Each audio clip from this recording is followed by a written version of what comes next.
బెంగళూరు రేణుకాస్వామి హత్య కేసులో అరెస్ట్ అయిన నటుడు దర్శన్కు పరప్పన అగ్రహార జైల్లో ప్రత్యేక బ్యారక్ను కేటాయించారు.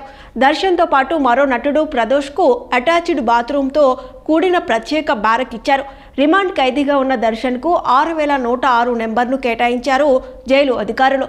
జైల్లో దర్శన్తో పాటు పవిత్ర గౌడ ఇబ్బందులు పడుతున్నట్లు తెలుస్తోంది.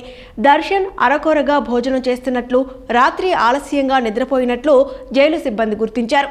హత్య కేసులో దర్శన్ అరెస్ట్ అయి ఇప్పటికే 2 వారాలు పూర్తయింది. ఆయన బరువు కొంత తగ్గగా బీపీ కూడా నియంత్రణలో లేదని జైలు అధికారులు చెబుతున్నారు.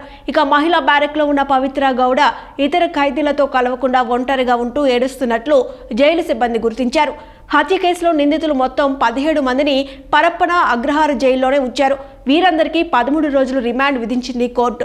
నిందితులను బెంగళూరుకు బదులుగా తుమకూరు జైలుకు తరలించాలని ప్రత్యేక పబ్లిక్ ప్రాసిక్యూటర్ చేసిన వాదనలకు దర్శన్ తరపు న్యాయవాది అభ్యంతరం వ్యక్తం చేశారు.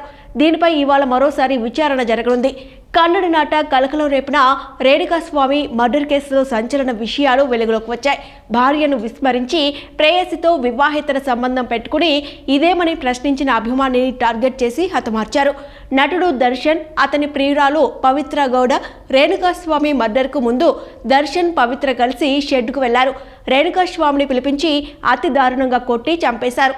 రేణుకాస్వామి చనిపోయాడని నిర్ధారించుకున్న తర్వాత డెడ్ బాడీని మురికి కాలువలో పడేశారు. ఏం తెలియనట్టు పవిత్ర, దర్శన్ షూటింగ్కి వెళ్లారు.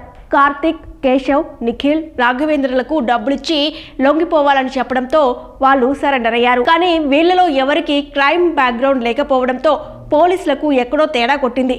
తమ స్టైల్లో ఇన్వెస్టిగేషన్ చేయడంతో నిజాలు వెలుగులోకి వచ్చాయి.